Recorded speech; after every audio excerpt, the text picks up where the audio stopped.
के अध्यक्ष ब्रजेश कुमार राय जी, हमारे आदरणीय प्रोफेसर अवधेश प्रधान जी, प्रोफेसर सुनील जी, विधायक जी, हिंदी विभाग के साथियों और अंतर्राष्ट्रीय छात्र भी उपस्थित हैं और हमारे विश्वविद्यालय के राष्ट्रीय छात्र भी उपस्थित हैं। तो आप सबको प्रणाम करते हुए कुछ बातें कहूँगा मैं। अंतर्राष्ट्रीय संगोष्ठी हो रही है और जिस तरह से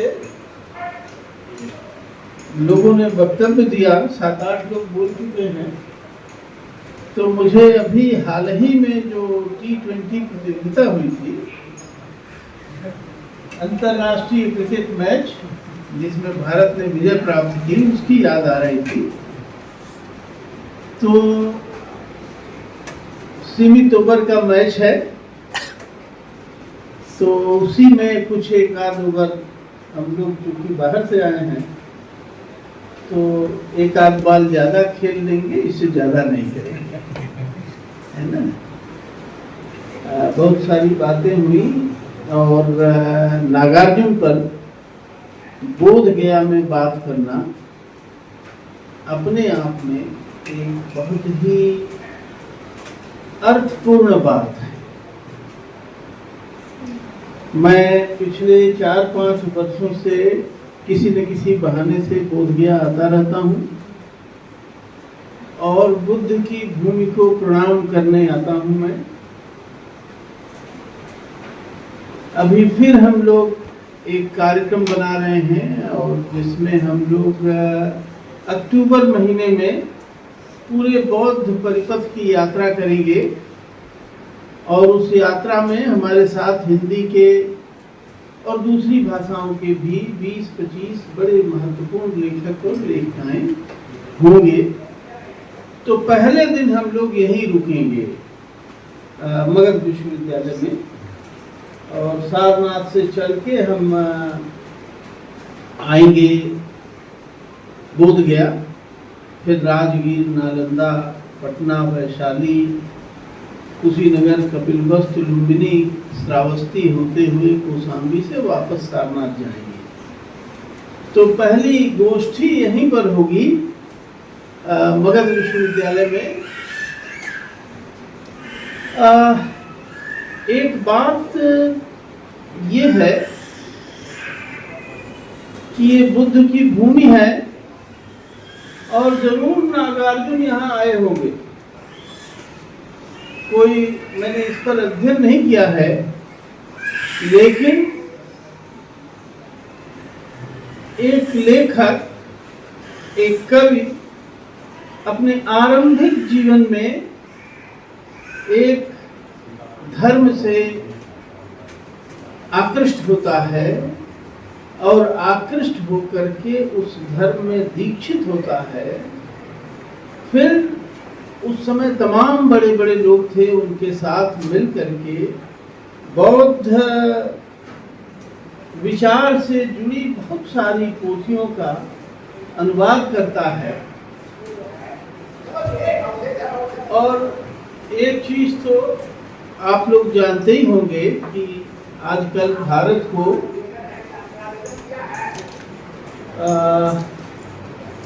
थोड़ा तरुण जी दरवाजा जरा भड़का दिए।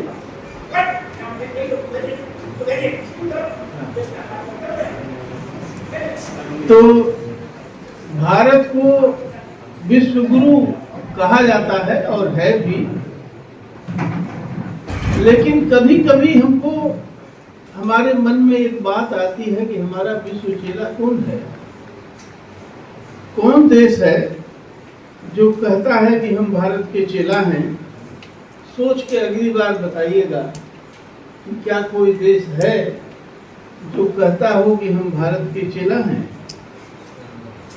भारत तो विश्व गुरु होने का दावा करता है और है भी कई मामले में, लेकिन हमारा विश्व चेला कौन है? जैसे यहाँ राकेश जी हैं, वो कहते हैं कि शाही जी मेरे गुरु हैं, तो आप लोग मान लेते हैं कि हाँ ये इनके गुरु होंगे। तो गुरु अगर आप हैं तो कोई न कोई आपका चेला होगा।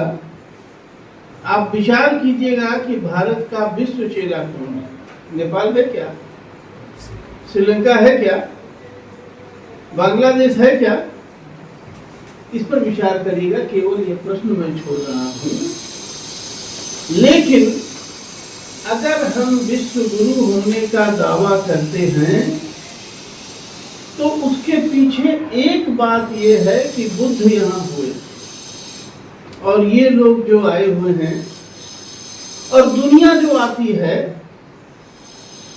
वो बुद्ध के सामने सिर झुकाती है।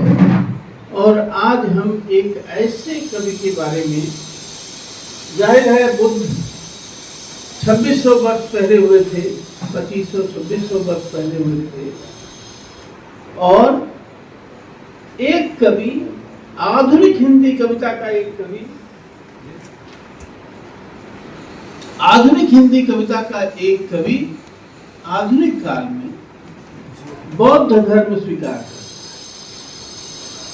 तो उसका जीवन ही अपने आप में एक संदेश दे रहा है कि कुछ ऐसा है बुद्ध की वाणी में जिसको 2500 साल बाद दुनिया के लोग और हिंदी के लोग और हिंदी का एक बड़ा कवि इतना प्रभावित होता है कि वह उस धर्म में दीक्षित हो जाता है। अपना जो नाम है वैद्यनाथ मिश्र यात्री, वह नाम तो शोध करने पर, खोजने पर, पढ़ने पर पता चलता है। नागार्जुन नाम से वो जाने जाते हैं हिंदी में और हिंदी कविता के महत्वपूर्ण स्तंभ हैं। 2-3 बाल हो गए हैं, 3-4 बाल और बचे।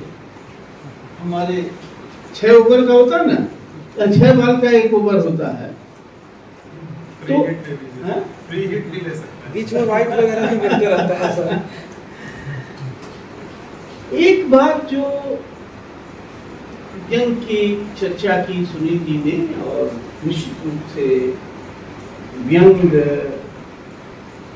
कविता की एक बहुत बड़ी ताकत है और भारतीय साहित्य में, हिंदी साहित्य में भी व्यंग की एक बड़ी परंपरा रही है।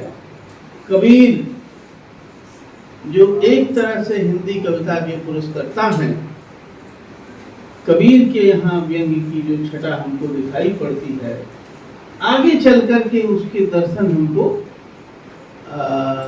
नागार्जुन में दिखाई पड़ते हैं। और इसीलिए कई सारे आलोचक उसको आधुनिक हिंदी कविता का, नागार्जुन को आधुनिक हिंदी कविता का कबीर भी कहते हैं।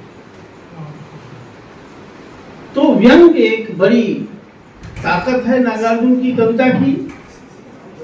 लेकिन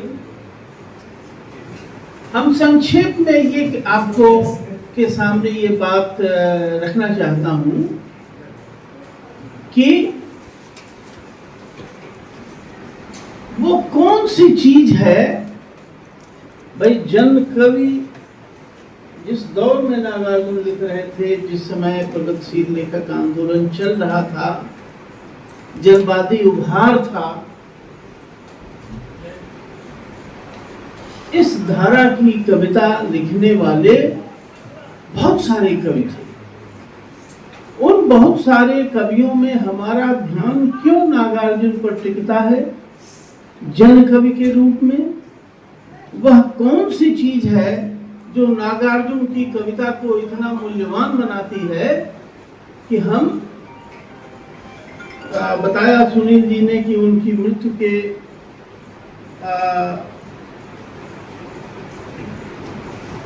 26 साल हो गए। 26 साल बाद भी हम उनके ऊपर चर्चा कर रहे हैं। हो सकता है कि 126 साल बाद भी हम उनके ऊपर चर्चा करें। तो वो कौन सी चीजें हैं? व्यंग्य की कविताएं तो हैं, इमरजेंसी को लेके बहुत सारी कविताएं हैं। और जब हम लोग आपकी तरह एमए के विद्यार्थी थे तो उस समय उन कविताओं को पढ़ने में जो इमरजेंसी को लेके लिखी गई थी, जो प्रतिरोध की कविताएं थी, वो कविताएं हमको बहुत आकृष्ट करती थी। लेकिन एक 50 वर्ष के अंतराल के बाद जब उन्हीं कविताओं को हम पढ़ते हैं तो हम देख पाते हैं कि हमारी सामाजिक राजनीतिक संरचना के भीतर इमरजेंसी से ज्यादा गंभीर चीजें घटित हुई हैं। तो एक दौर में दमन का, अत्याचार का, अन्याय का प्रतिकार करती हुई कविताएं जो आई थी, दूसरे दौर में कई बार वो उतनी आकर्षित नहीं करती। फिर भी हम नागार्जुन की कविता पर चर्चा कर रहे हैं तो देखना चाहिए कि उनकी कविता में कौन से ऐसे तत्व हैं जो उनको दीर्घजीवी बनाते हैं, उनको कालातीत बनाते हैं। एक भिन्न काल परिवेश में भी उनकी कविता में एक आकर्षण पैदा किया। तो मैं केवल 2 चीजों की ओर इशारा करूंगा क्योंकि 2020 का मैच है।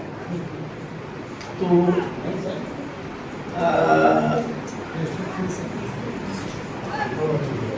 एक तो मुझे लगता है कि कोई भी कवि,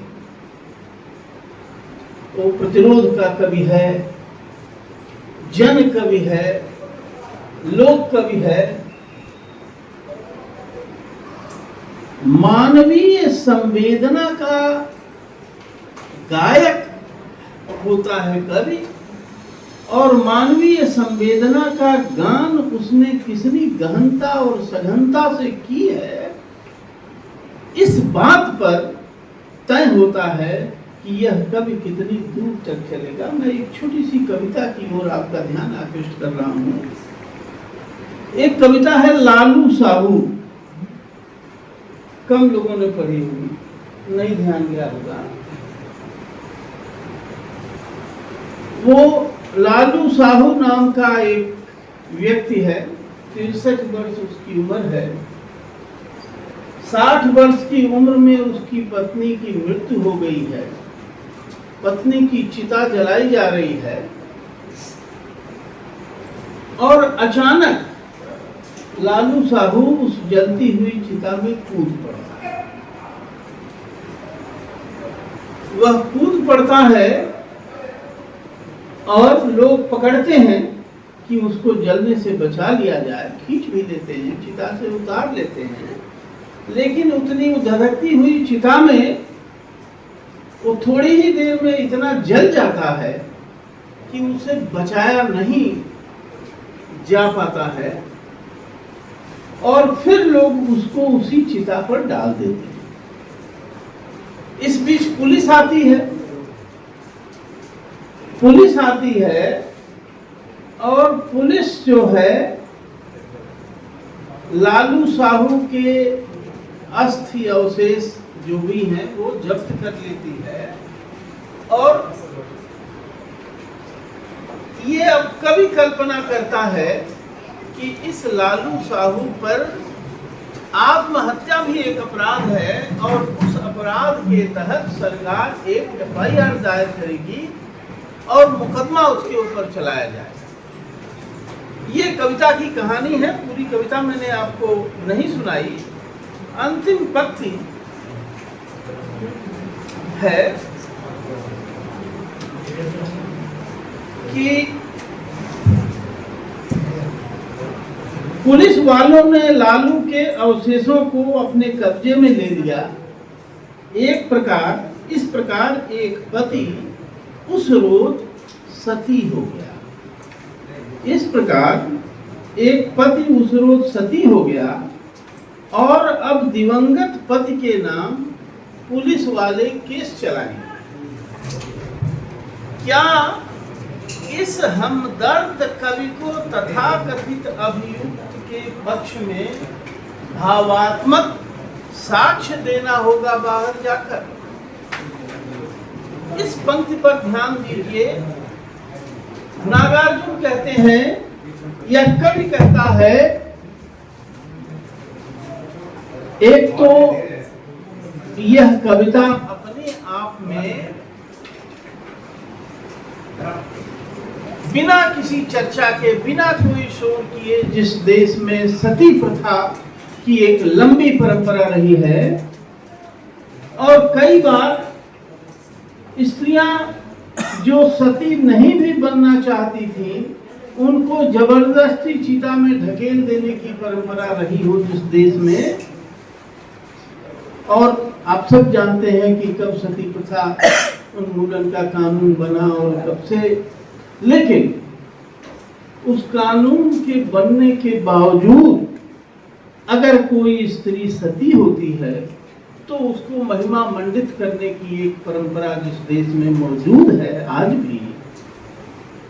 उल्टे अगर पुरुष सती हो गया तो उसके ऊपर अभियोग दर्ज किया जा रहा है। और तब कवि कहता है कि क्या इस हमदर्द कवि को बाहर जाकर उस अभियुक्त के पक्ष में भावात्मक बयान देना चाहिए? कहना मैं ये चाहता हूं कि नागार्जुन एक हमदर्द कवि है, जनता के हमदर्द, मानवता के हमदर्द, मानवीय संवेदना के हमदर्द, और उनकी जो मानवीय संवेदना का विस्तार है वह विस्तार आप देखें तो उनकी कविताओं के शीर्षक केवल देख जाएं तो विस्तृत। एक बात ये समझ लीजिए कि कविता और राजनीति दोनों में बहुत फर्क है। और ठीक ही विधायक जी ने कहा कि कविताएं तो लिखी जाती हैं और कविताओं के लिखने से समाज बदलता नहीं है, बदलने का काम तो राजनीति करती है। तो ये बिल्कुल ठीक बात है, लेकिन कविता एक भाव को रचती है और गढ़ती है, एक भाव का निर्माण करती है। और कई बार ये भावनाओं का निर्माण किसी इमारत को बनाने की तुलना में ज्यादा मूल्यवान होता है। सती प्रथा और उसके विरुद्ध, उसके बरक्स एक पुरुष का सती बन जाना। नागार्जुन के समकालीन एक और जन कवि हुए हैं त्रिलोचन, जिनके साथ लंबा समय साथ रहा है प्रधान जी का। उनकी भी एक कविता है, उसने स्त्री के लिए जान दे दी। आपको ऐसे बहुत सारे किस्से सुनाई पड़ते होंगे कि पत्नी की मृत्यु हो गई और पत्नी की मृत्यु के बाद पति जो है वो जान देके अब किसी न किसी तरह से अपनी जान दे देता है। ये जो पुरुष का उत्सर्ग है, सहसा हमारा समाज जिसकी संरचना एक पुरुष सत्ताक दिमाग से बनी हुई है, वह उसे स्वाभाविक प्रक्रिया के रूप में नहीं देख पाता, उसको लेकर के असहज प्रतिक्रियाएं करता है।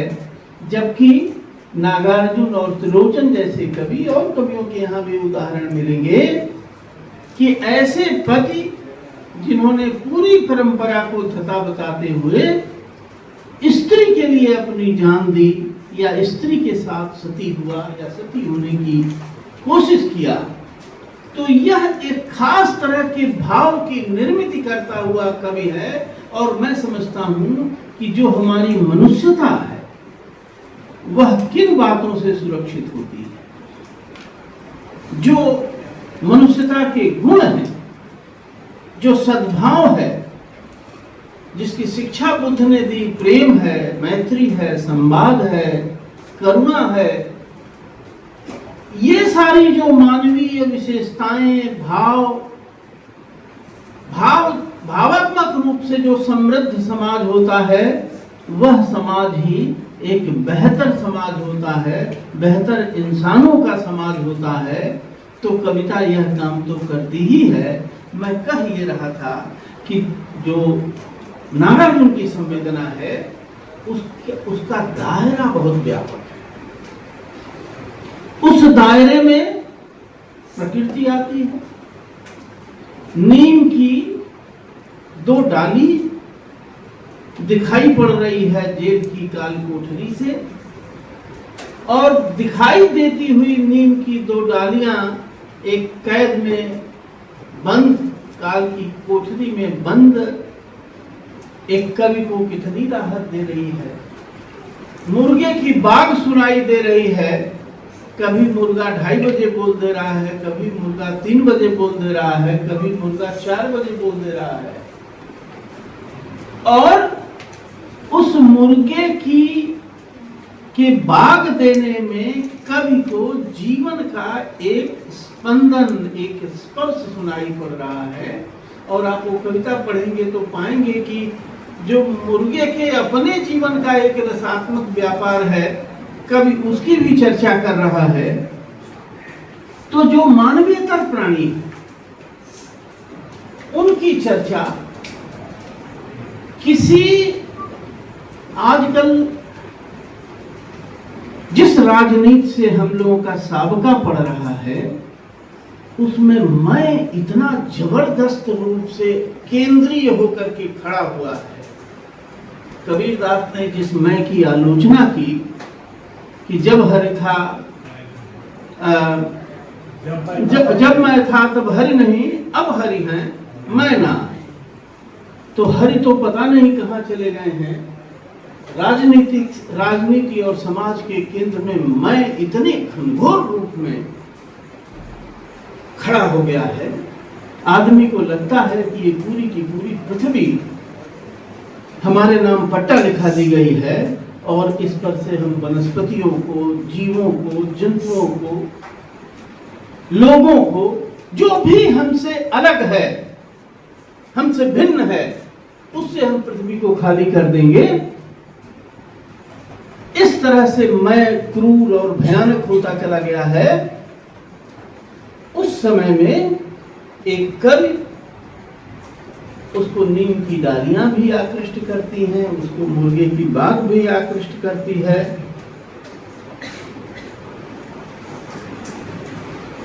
एक कविता है पैने दातू वाली, पढ़ी होगी आपने। वो एक कीचड़ में एक सुअर लेटी हुई, उस सुअर के बारे में कविता है। और ये धरती अगर है, ये दुनिया अगर बनी हुई है, तो इस बनी हुई दुनिया में, इस धरती पर उस सुअर की भी भूमिका है, उस कौवे की भी भूमिका है। अकाल और उसके बाद कविता में जब कौवे की आवाज सुनाई पड़ती है तो ऐसा लगता है कि घर में कुछ पक रहा है। तो इस तरह से जो मानवीयतर प्राणी है वो मनुष्य के जीवन के साथ जुड़ता है और जुड़ करके मनुष्य के मैं का विस्तार करता है, उसके हृदय को उदात्त बनाता है, जिसको मुक्तिबोध कहते हैं कि अंतःकरण का आयतन संक्षिप्त था। उस अंतःकरण के आयतन का विस्तार करता है और प्रकृति की बहुत सारी चीजों तक उसका हृदय, उसके हृदय का स्पंदन, उसके हृदय की धड़कन बहुत सी चीज़ों तक पहुंचती है। नागार्जुन सुअर के बारे में कविता लिखते हैं और एक लाइन है कि वह भी तो जो उस कीच कांदों में लेटी है, वह भी तो मादरे हिंद की बेटी है। तो ये जो एक साहित्य में हित का भाव होता है और जुड़ने का भाव होता है, ये जो प्रकृति की छोटी से छोटी चीजों से यह कवि हमको जोड़ता है, हमारे मैं का विस्तारण करता है।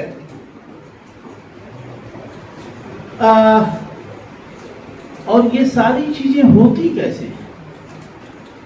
कवि की सबसे बड़ी पूंजी होती है स्मृति। और नागार्जुन के यहाँ आप देखेंगे कि स्मृतियों का वैभव है। आपने वो कविता पढ़ी होगी, सिंदूर तिलकित भाल। रूस गए हुए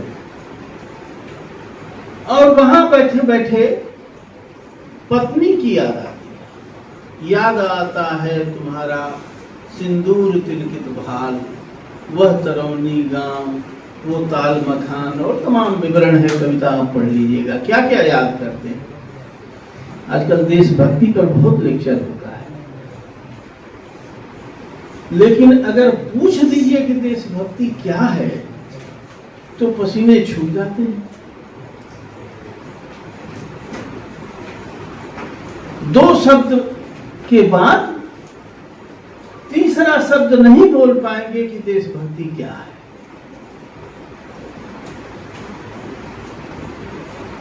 एक विदेश गया हुआ आदमी वो अपने गांव के पोखर को याद करता है, ताल मखान को याद करता है, उस प्रकृति को याद करता है, वनस्पतियों को याद करता है। क्या है वंदे मातरम में? वंदे मातरम भी तो सबसे पहले कविता ही है। और वो कविता क्या उनको बताती? सस्य श्यामलम मातरम सुजलाम सुफलाम मलयज शीतलाम।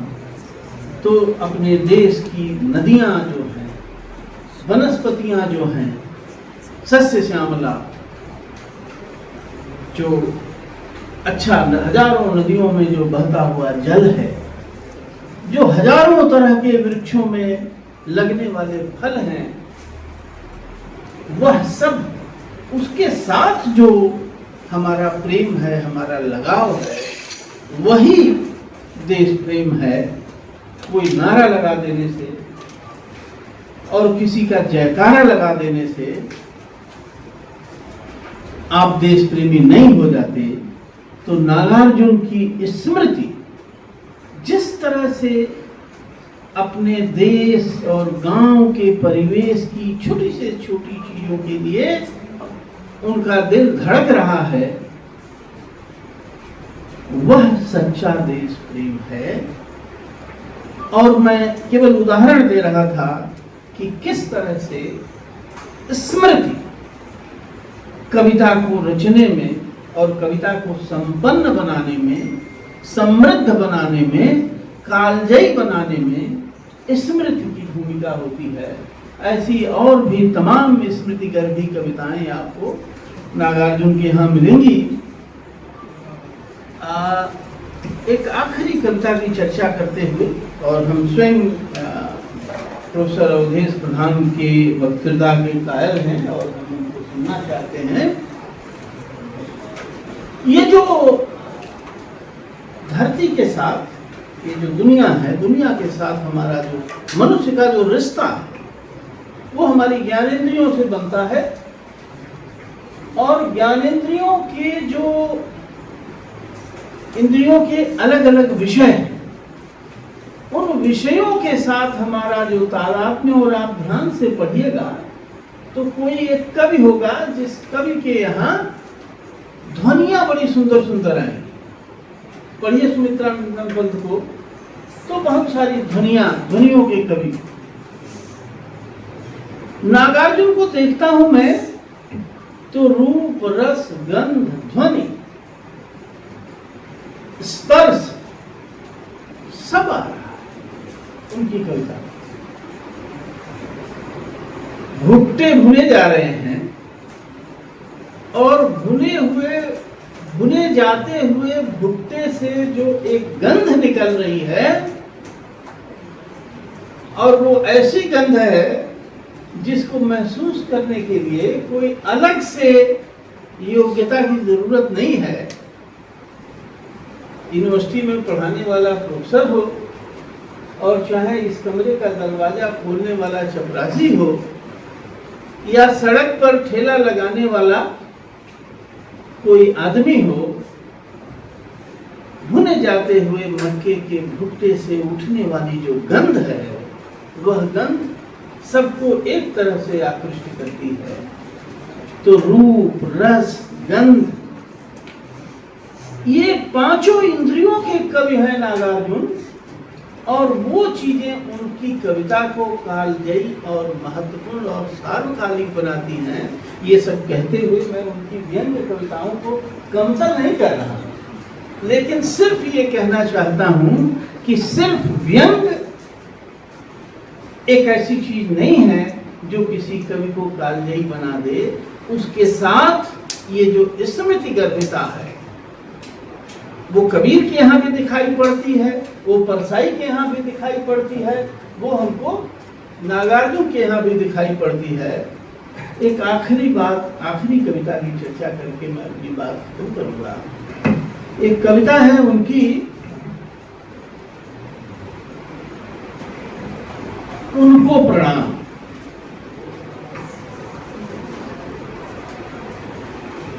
और खास तौर से एक बंद इसका पढ़ूंगा।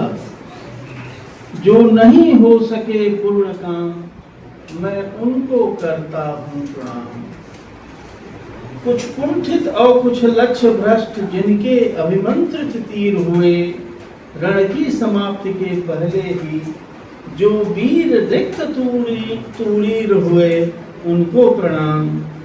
जो छोटी सी नैया लेकर उतरे करने को उदध पार, मन की मन में ही रही स्वयं हो गए उसी में निराकार, उनको प्रणाम। एक सफलता और असफलता का एक बहुत ही गलत मानदंड हमारे समाज में रचा है। आज मैं सवेरे प्रधान जी से बात हो रही थी चाय पीते समय, तो मैंने एक सवाल रखा कि प्रधान जी, आप इतने ही विद्वान होते, इतने ही अच्छे वक्ता होते जितने की आप हैं, उतनी ही किताबें पढ़ी होती जितनी की आपने पढ़ी हैं, और काशी हिंदू विश्वविद्यालय के प्रोफेसर न होते,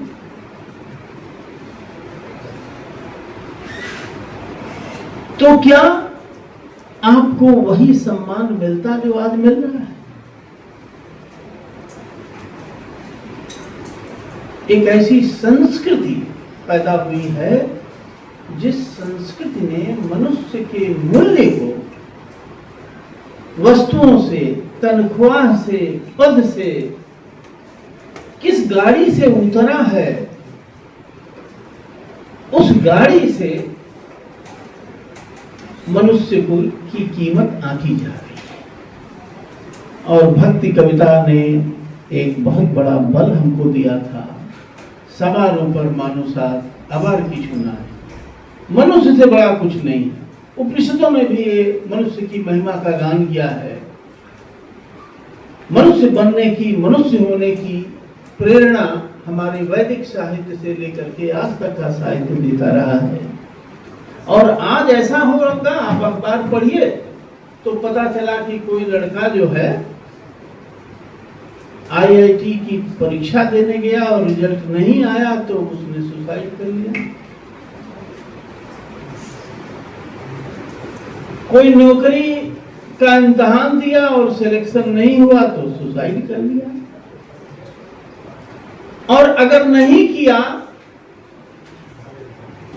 और दुनिया की नजर में, समाज की नजर में, परिवार की ही नजर में अगर उसने तथाकथित डबल इन्वर्टेड गामा वाला जो सफलता है वो सफलता अगर प्राप्त नहीं की तो यह समाज उसको मनुष्य होने का गौरव नहीं दे पा रहा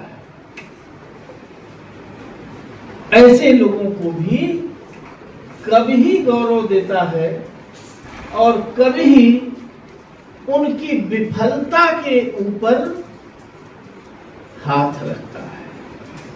प्रणाम कर रहे हैं, जो नहीं हो सके पूर्ण काम उनको प्रणाम। रविन्द्रनाथ टैगोर की एक कविता है जिसमें टैगोर कहते हैं कि मैं जानता हूं जो नदियां निकली और मरुस्थल में समा गईं, जो फूल आए और खिलने के पहले ही मुरझा गए, मैं ठीक ठीक जानता हूं वे व्यर्थ नहीं गए। तो आपने प्रयास किया, आपने कोशिश की और आपको सफलता उस कोशिश में नहीं मिली तो वही जीवन का अंत नहीं समझना चाहिए। नागार्जुन जैसा कवि आपके साथ खड़ा है, रविन्द्रनाथ टैगोर जैसा कवि आपके साथ खड़ा है। संभव है कि प्रकृति को आपसे कोई और बड़ा काम लेना, क्योंकि हमारे भक्त कवियों ने मनुष्य के महिमा का जो गान किया है वो ये है कि मनुष्य सबसे बड़ा है। नौकरी से, पैसे से, गाड़ी से, पद से, किसी भी चीज से मनुष्य का होना ज्यादा बड़ा है, क्योंकि मनुष्य में एक भावात्मक समृद्धि है, भावात्मक संपन्नता है।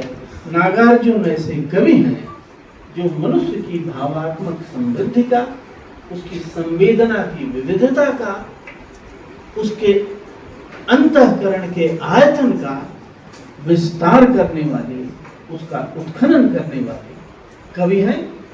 और यहाँ के हिंदी विभाग में ऐसे महत्वपूर्ण कवि को, जिस कवि के भीतर विद्रोही कवि है नागार्जुन, लेकिन आप देखेंगे कि परंपरा भी किस तरह से उनके भीतर बोलती है।